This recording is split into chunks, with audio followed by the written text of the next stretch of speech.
नमस्कार साथियों, बहुत बहुत स्वागत है आपका आज की क्लास में। इस क्लास में हम टीजीटी 2003 के प्रश्न पत्र को देख रहे हैं। इस क्लास को आप केवल सुन भी सकते हैं। इस क्लास में बेसिकली हम ये देख रहे हैं कि किस तरह के प्रश्न पूछे गए थे। काफ़ी आसान प्रश्न है, लेकिन व्याख्या से आपको कुछ नए प्रश्न मिल सकते हैं जो आने वाली परीक्षाओं में दोबारा पूछे जा सकते हैं। कुछ प्रश्न ऐसे होते हैं कि आसान तो होते हैं, लेकिन बार बार पूछे ही जाते हैं। तो देखते हैं। सबसे पहले पूछा गया था कि आदिकाल का वीर काल नामकरण किसने किया है। सही उत्तर था इसका विश्वनाथ प्रसाद मिश्र। बात करें शुक्ल जी की, तो इन्होंने आदिकाल को वीर गाथा काल कहा, डॉक्टर रामकुमार वर्मा ने चारण काल कहा और मिश्र बंधुओं ने प्रारंभिक काल कहा था। दूसरा प्रश्न ये पूछा गया था कि हिंदी शब्द सागर संपादित ग्रंथ किसका है। तो हिंदी शब्द सागर का संपादन रामचंद्र शुक्ल ने किया था। सही उत्तर था इसका आचार्य रामचंद्र शुक्ल। इसी के संपादन में इन्होंने भूमिका लिखी थी और उसी भूमिका को इन्होंने काफ़ी बड़ा लिख दिया था, जो अलग से हिंदी साहित्य का इतिहास नाम से प्रकाशित हुआ था 1929 ईस्वी में। ठीक है, तो इस बात को ध्यान रखिएगा। इसके अलावा हिंदी वैज्ञानिक कोश पृथ्वीराज रासो, छत्र प्रकाश, इंद्रावती, चंद्रावती, हमीर रासो, परमाल रासो, रानी केतकी की कहानी इत्यादि रचनाओं का संपादन डॉक्टर श्याम सुंदर दास ने किया है। ठीक है, अगला प्रश्न देखते हैं।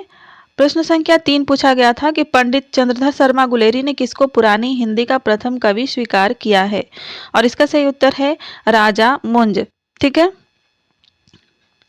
प्रश्न संख्या 4 पूछा गया था किस रासो ग्रंथ को आल्हा खंड के नाम से जाना जाता है। यह प्रश्न बहुत ही आसान है। ठीक है, जगनिक के परमाल रासो को आल्हा खंड के नाम से जाना जाता है और यह चंदेल वंशी राजा परमर्दी देव के दरबारी कवि जगनिक ने लिखा था। ठीक है, और इसमें किसका वर्णन है, आल्हा और उदल नामक दो क्षत्रिय सामंतों की वीरता का वर्णन इसमें देखने को मिलता है। ठीक है, प्रश्न संख्या 5 देखते हैं।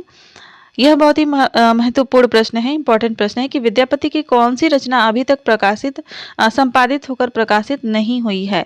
तो वह है कीर्ति पताका। यह अभी तक संपादित होकर प्रकाशित नहीं हुई है, यानी 2003 तक नहीं हुई है। अभी अगर बाद में से हुई हो तो वो मुझे नहीं पता, लेकिन 2003 तक नहीं हुई थी संपादित। ठीक है, ये संपादित नहीं हुई है अभी भी शायद। प्रश्न संख्या 6 पूछा गया था कि आत्मबोध किसकी रचना है, और सही उत्तर है इसका गोरखनाथ। गोरखनाथ की रचना है आत्मबोध।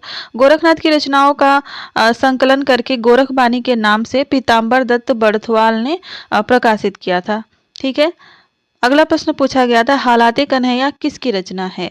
ठीक है, हालात ए कन्हैया किसकी रचना है, यह हमेशा ही पूछा जाता है। लगभग हर परीक्षाओं में अधिकतर यह पूछा जाता है। सही उत्तर है अमीर खुसरो। ठीक है, हालाते कन्हैया, खालिक बारी, दो सखुने, खुसरो की पहेलियां, मुकरियां, गजल इत्यादि इनकी प्रमुख रचनाएं हैं। प्रश्न संख्या 8 पूछा गया था कि कबीर दास दिल्ली सल्तनत के शासकों में से किसके समकालीन थे।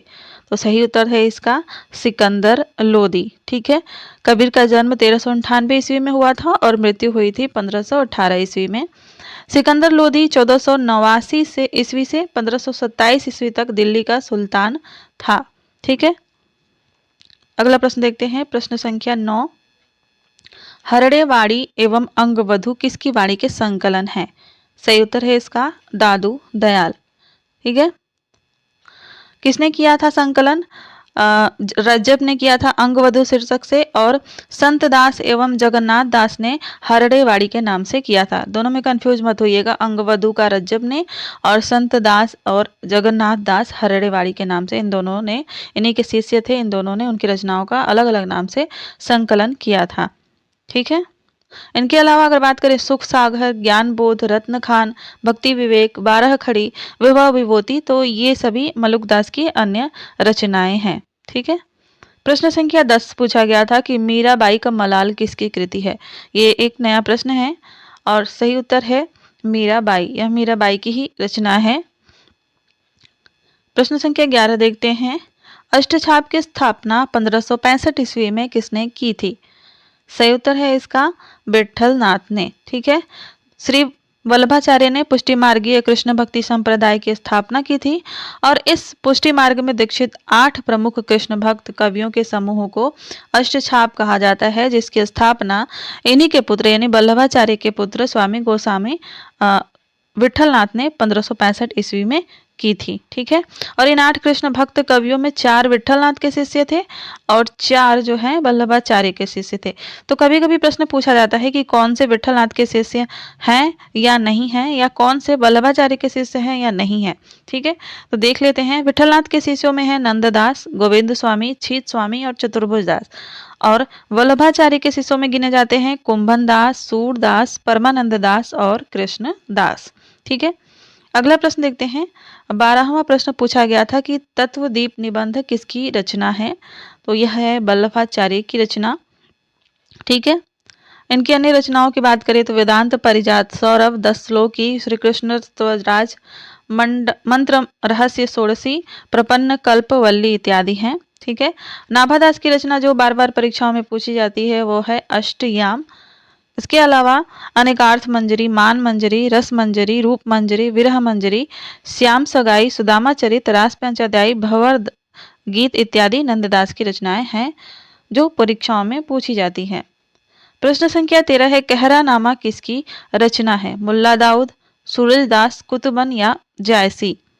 कहरा नामा किसकी रचना है पूछी गई थी, तो यह है मलिक मोहम्मद जायसी की रचना, जिनमें कहरानामा, पद्मावत, अखरावट, आखिरी कलाम, चित्ररेखा, मसलानामा मध्यकालीन प्रेमाख्यानक सूफी काव्यों के अंतर्गत आते हैं। प्रश्न संख्या 14 पूछा गया था कि कवितावली किसकी रचना है। ठीक है, लाल दास, राम प्रियाशरण, रामचरण दास या मधुसूदन दास। ठीक है, तो यह थी रचना रामचरण दास की। ठीक है, अगर यहाँ पर तुलसीदास होता तो वहाँ भी आप तुलसीदास लगाकर आते, लेकिन रामचरण दास की भी यह रचना है। ठीक है, प्रश्न संख्या 15 है, निर्गुण संत कवियों में सर्वाधिक शास्त्रज्ञ एवं सुशिक्षित कौन थे। सही उत्तर है सुंदर दास। यह निर्गुण संत कवियों में सर्वाधिक शास्त्रज्ञ एवं सुशिक्षित माने जाते हैं। व्याख्या देख लेते हैं। दादू दयाल के शिष्य सुंदरदास निर्गुण संत कवियों में सर्वाधिक शास्त्रज्ञ एवं सुशिक्षित माने जाते हैं। सुंदरदास ने काशी में रहकर संस्कृत व्याकरण, साहित्य तथा दर्शन का गंभीर अध्ययन करने के बाद 12 वर्ष तक योग साधना की। ध्यान दीजिएगा कितने वर्ष तक की थी, 12 वर्ष तक की थी। ज्ञान समुद्र तथा सुंदर विलास इनकी प्रमुख रचनाएं हैं। ठीक है, श्रृंगारी रचनाओं के कट्टर विरोधी माने जाते हैं। इन्होंने केशवदास की रसिक प्रिया और आनंददास की रस मंजरी और सुंदर कविराय की सुंदर श्रृंगार की नंदा की थी। ठीक है, प्रश्न संख्या 16 देखते हैं। चित्रावली किसकी रचना है। सही उत्तर है इसका उस्मान। चित्रावली उस्मान की रचना है। प्रश्न संख्या 17 देखते हैं क्या पूछा गया था। प्रश्न संख्या 17 पूछा गया था कि भक्ति काल के किस कवि को जातीय कवि कहा जाता है। सूरदास को, तुलसीदास को, नाभादास को या नंददास को। तो इसका सही उत्तर है तुलसीदास को। ठीक है, कमेंट में बताइए किसने कहा था तुलसीदास को जातीय कवि। प्रश्न संख्या 18 देखते हैं। जो भी नए विद्यार्थी क्लास में जुड़े हैं उनका बहुत बहुत स्वागत है। चैनल से जुड़ जाइए अगर आपको यूपी, टीजीटी, पीजीटी की परीक्षा की तैयारी करनी है तो।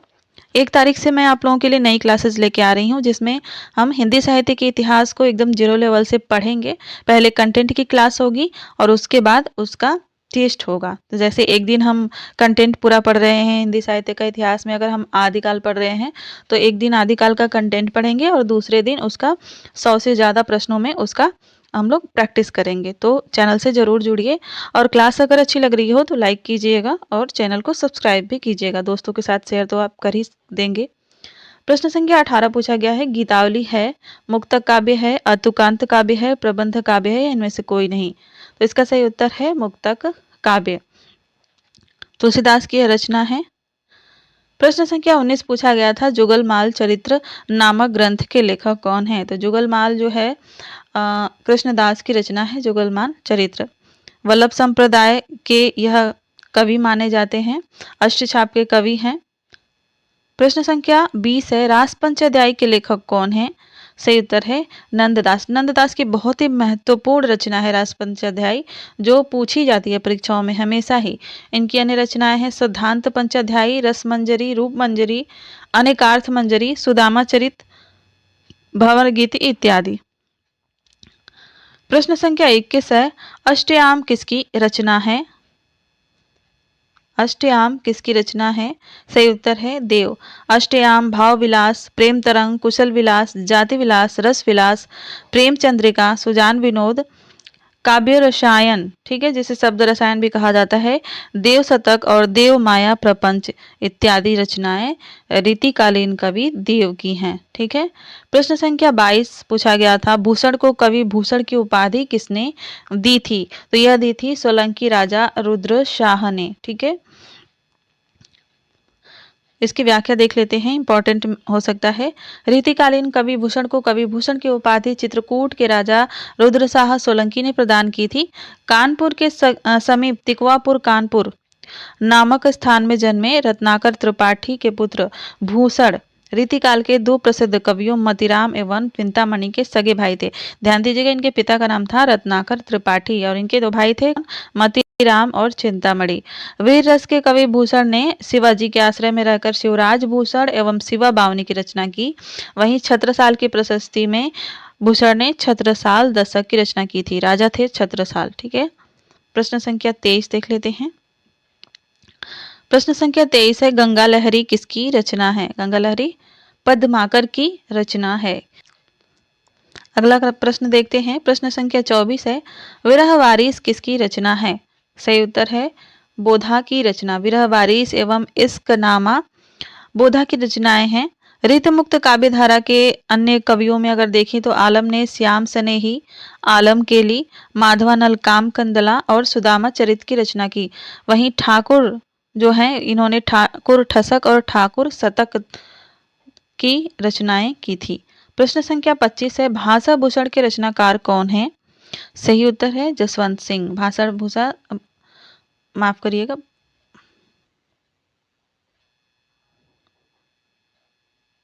भाषा भूषण जसवंत सिंह की रचना है। इसका व्याख्या देख लेते हैं हम।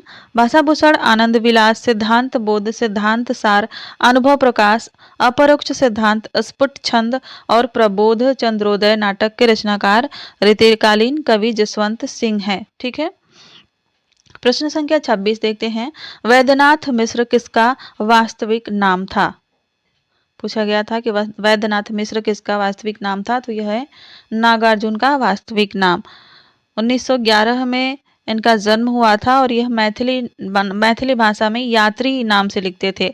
जब भी ये मैथिली भाषा में कोई रचना करते थे तो वह यात्री नाम से लिखते थे। इनकी रचनाओं में युगधारा, सतरंगे पंखों वाली, प्यासी पथराई आंखें, भस्मांकुर, तुमने कहा था, रतिनाथ की चाची, बलशनामा, दुख मोचन इत्यादि इनकी प्रमुख रचनाएं हैं जो परीक्षाओं में पूछी जाती हैं। ठीक है। प्रश्न संख्या 27 है, रविंद्र कविता कानन किसकी रचना है? तो यह निराला की रचना है। ठीक है। अगला प्रश्न देखते हैं। प्रश्न संख्या 28, प्रगतिशील लेखक संघ की स्थापना लंदन में किसके प्रयत्न से हुई थी? प्रेमचंद, निर्मल वर्मा, मुल्कराज आनंद एवं सज्जाद जहीर या नागार्जुन और केदारनाथ अग्रवाल? तो इसका सही उत्तर है मुल्कराज आनंद एवं सज्जाद जहीर। व्याख्या देख लेते हैं। यहाँ से प्रश्न पूछा जाता है, 1935 ईस्वी में फ्रांस की राजधानी पेरिस में E.M. फॉस्टर के नेतृत्व में प्रोग्रेसिव राइटर्स एसोसिएशन की स्थापना की गई और इसी के तर्ज पर भारत के डॉक्टर मुल्कराज आनंद एवं सज्जाद जहीर ने ब्रिटिश राजधानी लंदन में जुलाई 1935 में प्रगतिशील लेखक संघ की स्थापना की थी। ठीक है। प्रश्न संख्या 29 पूछा गया था कि तार सप्तक में संकलित कवियों को राहों का अन्वेषी किसने कहा था? तो अज्ञेय ने ही कहा था राहों का अन्वेषी। प्रश्न संख्या 30 पूछा गया था, किसकी कविताएं स्वाधीन भारत का इस्पाती दस्तावेज हैं? तो यह है मुक्तिबोध। मुक्तिबोध की कविताओं को स्वाधीन भारत का इस्पाती दस्तावेज कहा जाता है। इनके बारे में थोड़ा सा देख लेते हैं। प्रयोगवादी कविता के अग्रणी कवि गजानन माधव मुक्तिबोध की कविताएं स्वाधीन भारत का इस्पाती दस्तावेज कही जाती हैं। मुक्तिबोध में फैंटेसी अर्थात एक जादुई कथा में आधुनिक जीवन के अनुभवों की अभिव्यक्ति है। ब्रह्म राक्षस, अंधेरे में जैसी कविताएं इस दृष्टि से उल्लेखनीय हैं। जब ब्रह्म राक्षस और अंधेरे में आप पढ़ेंगे तो आपको बिल्कुल भी नहीं समझ में आएगा कि आखिर ये कहना क्या चाहते हैं, क्योंकि इसमें विम्ब और फैंटेसी का प्रयोग किया गया है। वहीं चांद का मुंह टेढ़ा है, भूरी भूरी खाक धूल आदि इनकी प्रमुख काव्य कृतियां हैं। विपात्र और सतह से उठता आदमी इनके कहानी संग्रह हैं। ठीक है। प्रश्न संख्या 31 है, पृथ्वी कल्प किसकी रचना है? प्रश्न संख्या 31 पूछा गया था कि पृथ्वी कल्प किसकी रचना है। तो हम इस तरह से देख रहे हैं कि इस यहाँ पर कुछ आधुनिक युग से भी प्रश्न पूछे गए हैं और कुछ आदिकाल से ज़्यादातर प्रश्न तब पूछे जा रहे थे। लेकिन अगर अब परीक्षाओं की बात करें इस समय, तो इस समय आधुनिक काल से ज़्यादा प्रश्न पूछे जाते हैं। ठीक है, इसका सही उत्तर है गिरजा कुमार माथुर। इनकी काव्य कृतियाँ हैं पृथ्वी कल्प, कल्पांतर, छाया मत छूना, शिला पंख चमकीले, भीतरी नदी की यात्रा, साक्षी रहे वर्तमान, धूप की धान, नास और निर्माण और मंजरी पूछा जाता है बार बार ये रचनाएं। प्रश्न संख्या 32 है, निम्नलिखित में से कौन सी रचना धर्मवीर भारती की नहीं है? सही उत्तर है इसका सूर्य का स्वागत। यह धर्मवीर भारती की नहीं है, यह दुष्यंत कुमार की रचना है। प्रश्न संख्या 33 है, मगध पुस्तक के लेखक कौन है? सही उत्तर है इसका श्रीकांत वर्मा। ठीक है, देख लेते हैं इसके बारे में। मगध, दिनारंभ, भटका मेघ, माया दर्पण, जल साधर आदि श्रीकांत वर्मा की प्रमुख कविता संग्रह हैं। ठीक है, अगला प्रश्न देख लेते हैं। प्रश्न संख्या 34 पूछा गया था, आनंद कादम्बिनी का प्रकाशन कहाँ से होता था? सही उत्तर है मिर्जापुर से होता था। कौन इसके संपादक थे? बद्री नारायण चौधरी प्रेमघन। ठीक है, प्रश्न संख्या 35 है, जिंदगी नामा किसकी रचना है? सही उत्तर है कृष्णा शोभती। जिंदगी नामा कृष्णा शोभती की रचना है। इसके अलावा दिलोदानी, सूरजमुखी अंधेरे के, मित्रों मरजानी इत्यादि इनके उपन्यास हैं जो परीक्षाओं में पूछे जाते हैं। प्रश्न संख्या 35 के बाद प्रश्न संख्या 36 देखते हैं। रूपा जीवा किसका उपन्यास है? सही उत्तर है लक्ष्मी नारायण लाल का। ठीक है, रूपा जीवा, मन वृंदावन, धरती की आंखें, काले फूल का पौधा इनके उपन्यास हैं जो परीक्षाओं में पूछे जाते हैं। ठीक है, प्रश्न संख्या 37 है, निम्नलिखित में से अमृत राय का उपन्यास कौन सा है? सही उत्तर है बीज। कथा सम्राट प्रेमचंद के पुत्र थे अमृत राय और इन्होंने बीज, नागफनी का देश, हाथी के दांत इत्यादि उपन्यासों की रचना की थी। प्रश्न संख्या 38 है, आलोचना को भाषाई रीतिबद्धता से उन्होंने वैसे ही मुक्त किया जैसे निराला ने कविता को छंदों के बंधन से। यह कथन किसका है? यह कथन किसके संबंध में है? सही उत्तर है इसका रामविलास शर्मा के। ठीक है, रामविलास शर्मा के संबंध में कहा जाता है कि आलोचना को भाषाई रीतिबद्धता से उन्होंने वैसे ही मुक्त किया जैसे निराला ने कविता को छंदों के बंधन से। ठीक है, प्रश्न संख्या 39 है, पदात्मक भावभूमि पर श्यामा स्वप्न नामक उपन्यास की सर्जना किसने की थी? सही उत्तर है ठाकुर जगमोहन सिंह ने। पदात्मक भावभूमि पर श्यामा स्वप्न नामक उपन्यास की रचना भारतेंदु मंडल के साहित्यकार ठाकुर जगमोहन सिंह ने किया था। ठीक है, प्रश्न संख्या 40 है, अरस्तु का काव्य शास्त्र किसकी रचना है? सही उत्तर है इसका डॉक्टर नगेंद्र की रचना। ठीक है, प्रश्न संख्या 40 के बाद प्रश्न संख्या 41 देखते हैं। सन्यासी किसकी कृति है? सही उत्तर है इसका इलाचंद जोशी की। सन्यासी, पर्दे की रानी, प्रेत की छाया, निर्वासित, जिप्सी, जहाज का पंछी, ऋतु चक्र, मुक्तिबोध, सुबह के भूले तथा भूत का भविष्य, ये इलाचंद जोशी के उपन्यास हैं। ठीक है, प्रश्न संख्या 42 है, भाषा के जादूगर के रूप में कौन विख्यात है? भाषा का जादूगर शिवपूजन सहाय को कहा जाता है। ठीक है, प्रश्न संख्या 43 है, उत्तर प्रियदर्शी नामक गीति नाट्य के लेखक कौन है? सही उत्तर है इसका अज्ञेय। अज्ञेय का यह नाटक है, गीति नाट्य है उत्तर प्रियदर्शी।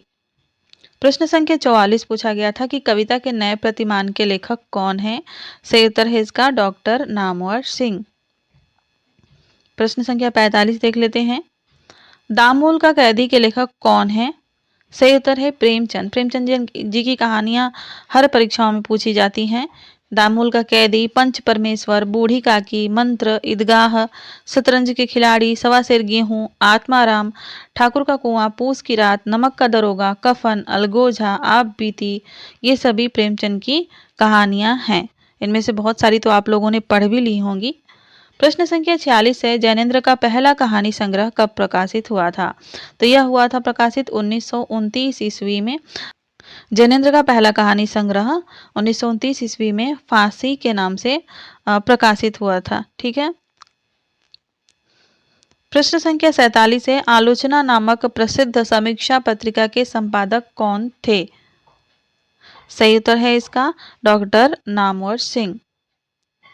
प्रश्न संख्या 48 देखते हैं, बाण भट्ट की आत्मकथा किसका उपन्यास है? तो यह है हजारी प्रसाद द्विवेदी जी का। प्रश्न संख्या 49 पूछा गया था कि वैशाली की नगर वधू किसकी रचना है? ठीक है,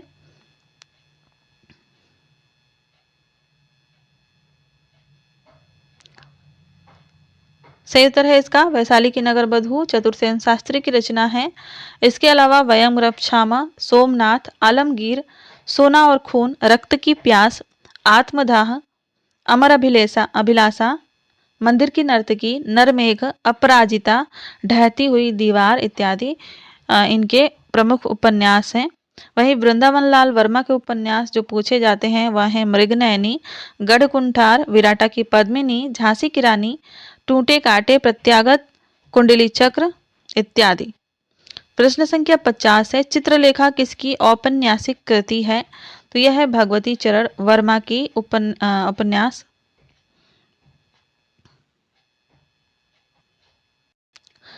प्रश्न संख्या 50 है, चित्रलेखा किसकी औपन्यासिक कृति है?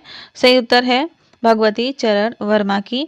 चित्रलेखा, भूले बिसरे चित्र, टेढ़े मेढ़े रास्ते, सामर्थ्य और सीमा, सबही नचावत राम गोसाई, 3 वर्ष, सीधी सच्ची बातें, आखिरी दाव भगवती चरण वर्मा के उपन्यास है।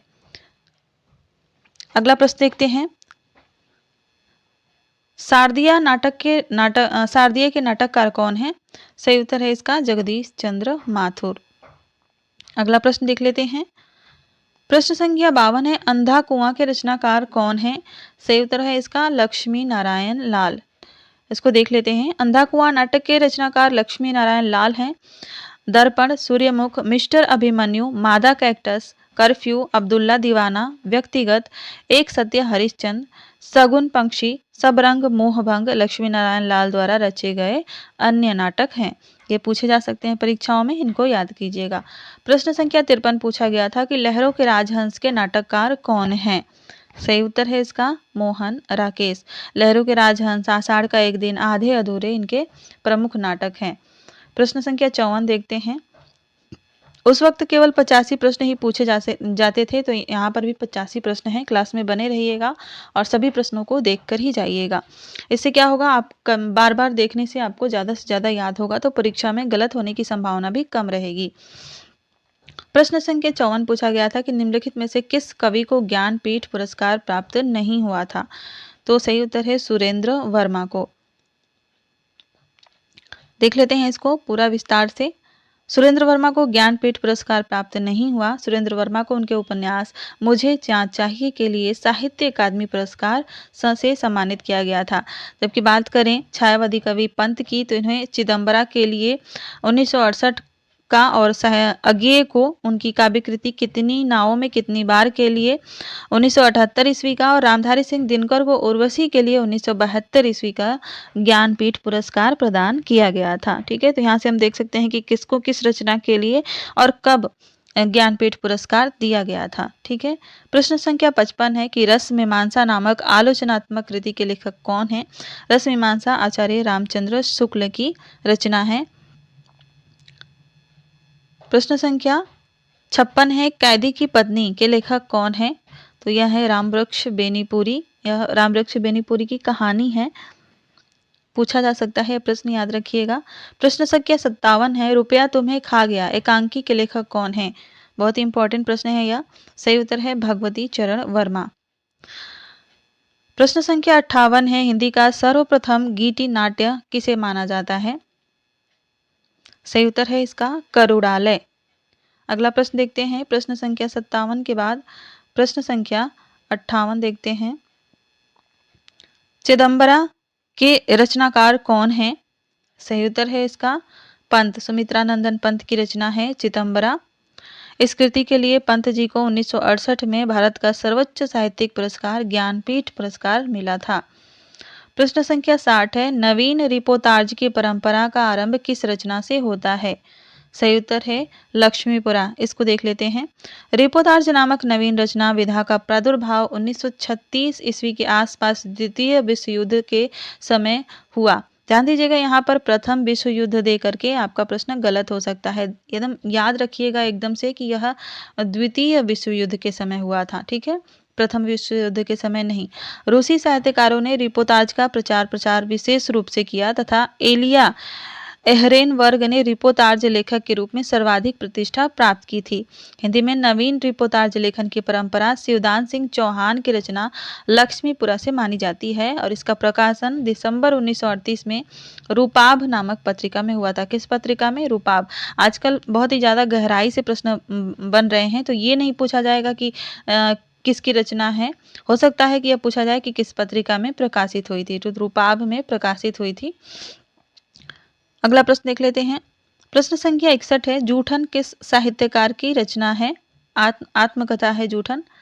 सही उत्तर है ओम प्रकाश वाल्मीकि की। प्रश्न संख्या 62 है। मनीषी की लोक यात्रा किसकी जीवनी? यह हमेशा पूछी जाती है, हर बार परीक्षाओं में पूछी जाती है। यह है कविनाथ गोपीराज की। अगला प्रश्न देखते हैं। प्रश्न संख्या 63 है। लोहे की दीवार के दोनों ओर किसकी कृति है? अज्ञेय की, सत्यदेव परिव्राजक की, यशपाल की या राहुल संकृत्यायन की? सही उत्तर है इसका यशपाल की। ठीक है, यह एक यात्रा वृत्तांत है। इसको देख लेते हैं थोड़ा सा। इसमें उन्होंने सोवियत संघ और पूंजीवादी देश की सामाजिक व्यवस्था का तुलनात्मक विवरण दिया है। इस लाइन को ध्यान दीजिएगा, ठीक है, कि सोवियत संघ और पूंजीवादी देश की सामाजिक व्यवस्था का तुलनात्मक विवरण किस यात्रा वृत्तांत में दिया गया है? तो वह है लोहे की दीवार के दोनों ओर। ठीक है, तो इस तरह से प्रश्न बन सकते हैं अगर प्रश्नों को कठिन बनाना हो तो। प्रश्न संख्या 64 है। जंगल के जीव कृति के लेखक कौन है? सही उत्तर है श्री राम शर्मा। जंगल के जीव, प्राणों का सौदा, वे जीते कैसे हैं, यह श्री राम शर्मा द्वारा लिखे गए संस्मरण है। विधा याद रखिएगा किस विधा की रचना है। प्रश्न संख्या 65। अर्धकथानक नामक कृति की विधा क्या है? अर्धकथानक जो है बनारसी दास जैन द्वारा लिखित आत्मकथा है। ठीक है, इसको देख लेते हैं थोड़ा सा। अंबिका दत्त व्यास की आत्मकथा है निज वृत्तांत। सत्यदेव परिव्राजक की आत्मकथा स्वतंत्रता की खोज। राहुल संकृत्यायन की मेरी जीवन यात्रा। वियोगी हरि की मेरा जीवन प्रवाह। शांति प्रिय द्विवेदी की परिव्राजक की प्रजा। यशपाल की है सिंहावलोकन। हरिवंश की है क्या भूलूं क्या याद करूं। ठीक है, यह इनकी अलग अलग नामों से अलग अलग आत्मकथाएं हैं। नाम देकर पूछा जा सकता है कि किस विधा की रचना है, जैसे नाम से नहीं पता चल रहा है। अभी अगर हम देखें सत्यदेव परिव्राजक की आत्मकथा जो है स्वतंत्रता की खोज, नाम से नहीं पता चल रहा है कि आत्मकथा है, तो ऐसे रचनाओं को याद रखिएगा। सिंहावलोकन यशपाल की है, यह भी नाम से नहीं पता चलती कि आत्मकथा है। प्रश्न संख्या 66 देखते हैं। किस युक्ति से समर्थित की गई बात में कौन सा किसी युक्ति से समर्थित की गई बात में कौन सा अलंकार होता है? सही उत्तर है काव्यलिंग अलंकार। इसको देख लेते हैं। किसी बात के समर्थन में कोई न कोई युक्ति या कारण अवश्य दिया जाता है, तो वहां पर काव्यलिंग अलंकार होता है। ठीक है, प्रश्न संख्या 67 पूछा गया था कि मनमाना में कौन सा समास है? सही उत्तर है अव्ययी भाव समास। प्रश्न संख्या 68 देख लेते हैं। पूछा गया था कि कतर व्योत में कौन सा समास है? सही उत्तर है इसका द्वंद्व समास। द्वंद्व समास में सभी पद प्रधान होते हैं और इसके 3 भेद होते हैं, इतरेतर द्वंद्व, समाहार द्वंद्व और वैकल्पिक द्वंद्व। प्रश्न संख्या 69 देखते हैं। भारत में हिंदी को संविधान की किस धारा के अंतर्गत राजभाषा घोषित किया गया था? सही उत्तर है 343 ए। ठीक है, इसको देख लेते हैं थोड़ा सा। भारतीय संविधान भाग 17 की अध्याय 1 की धारा 343 से 351 तक की धाराएं राजभाषा हिंदी से संबंधित है। संविधान की धारा 343 ए के अनुसार संघ की राष्ट्रभाषा हिंदी और लिपि देवनागरी होगी और अंकों का स्वरूप अंतर्राष्ट्रीय रोमन होगा। ये ध्यान दीजिएगा, ठीक है, अंतर्राष्ट्रीय रोमन अंक को स्वीकार किया गया था। 14 सितंबर 1949 को संविधान सभा ने हिंदी को भारत की राजभाषा घोषित किया था और इसलिए हम 14 सितंबर को हिंदी दिवस भी मनाते हैं। प्रश्न संख्या 70 है कि पश्चिमी हिंदी की सर्वाधिक प्रमुख बोली इनमें से कौन सी है? सही उत्तर है इसका ब्रज भाषा। प्रश्न संख्या 71, इनमें से कौन सा पुल्लिंग शब्द है? सही उत्तर है इसका बुढ़ापा। दया, निर्धनता और दुर्घटना स्त्रीलिंग शब्द है। प्रश्न संख्या 72, इनमें से शुद्ध वर्तनी वाला शब्द कौन सा है? सही उत्तर है ऑप्शन सी आशीर्वाद। ये हमेशा ही पूछा जाता है, आशीर्वाद वाला। प्रश्न संख्या 73 है, महाश्वेता किसका पर्यायवाची है? सही उत्तर है इसका सरस्वती। महाश्वेता सरस्वती का पर्यायवाची है। प्रश्न संख्या 73 के बाद पर्यायवाची थोड़ा सा देख लेते हैं।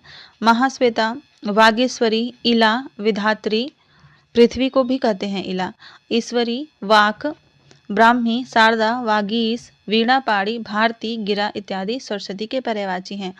वही बात करें वैदेही, जानकी, रामप्रिया, जनक नंदिनी, भूमिजा, जनकतया, तो ये सीता जी के पर्यायवाची हैं।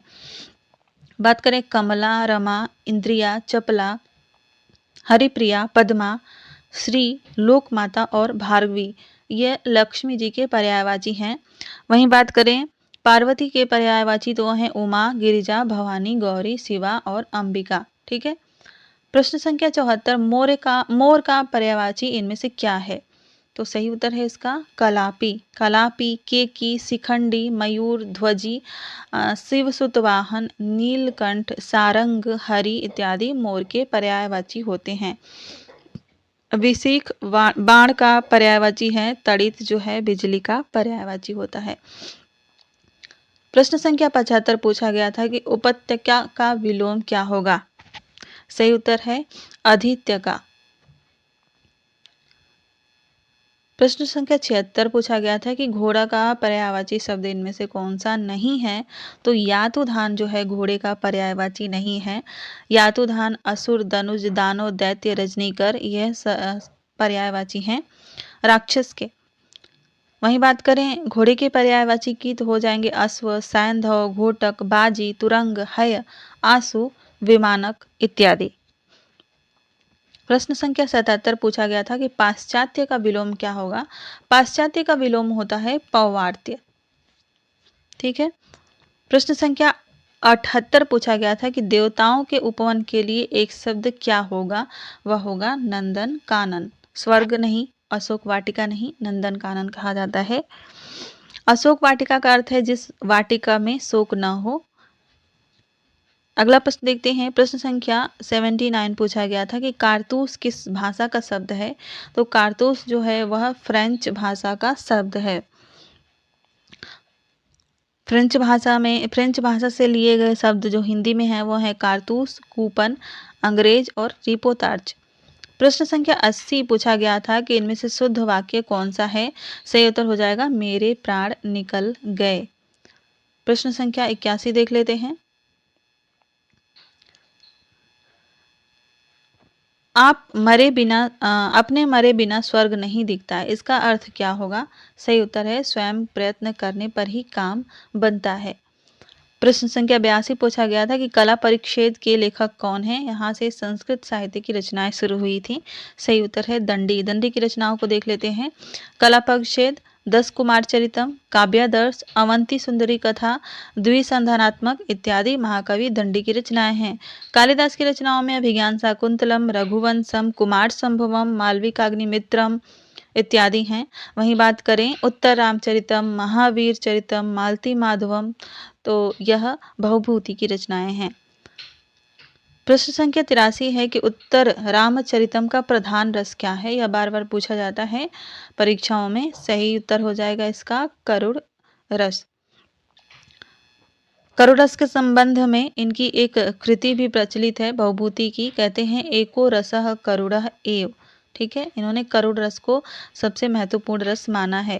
प्रश्न संख्या 84 पूछा गया था कि यदि ई उ यानी हर्ष ई दीर्घ ई, हर्ष उ दीर्घ उ और री के बाद कोई भिन्न स्वर आए तो इनका परिवर्तन क्रमशः य व र में हो तो उसमें कौन सी संधि होती है?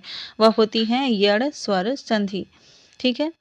प्रश्न संख्या 85 और यह इस क्लास का अंतिम प्रश्न है। पूछा गया था कि मनोविज्ञान में कौन सी संधि है? सही उत्तर है विसर्ग संधि। विग्रह होगा मनः, माफ कीजिएगा, संधि विच्छेद होगा मनः धन विज्ञान। ठीक है, तो इस क्लास में बस इतना ही। क्लास कैसी लगी कमेंट करके ज़रूर बताइएगा। मिलते हैं अगली क्लास में। धन्यवाद।